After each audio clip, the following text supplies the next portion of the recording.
पाकिस्तान और न्यूजीलैंड के दरमियान दूसरे टेस्ट मैच के दूसरे दिन बाबर आजम और इमाम उल हक ने जानबूझकर बाबर आजम को रन आउट करवाया और बाबर आजम 24 रन बनाकर आउट हुए हैं, जिसमें अंपायरों की भी थोड़ी सी गफलत है और गलत नाक़िस फैसले हुए हैं। यहाँ पर आपको पहले बाबर आजम का गलत रन आउट, उसके बाद अंपायरों के फैसले और इमाम उल हक की चालाकी दिखाते हैं। सबसे पहले आपने वीडियो को लाइक करके कमेंट्स में अपनी राय देनी है कि बाबर आजम का गलत आउट था या सही आउट था।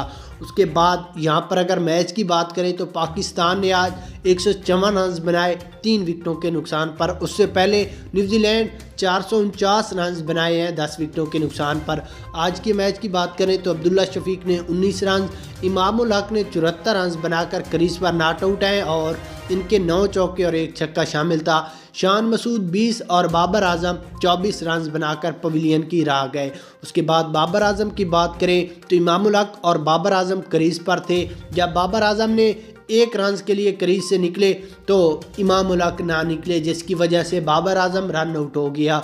बाबर आजम ने रिव्यू भी मंगाया मगर रिव्यू में भी आउट था, जिसकी बदौलत बाबर आजम अपनी परफॉर्मेंस ना दिखा सके और पवेलियन की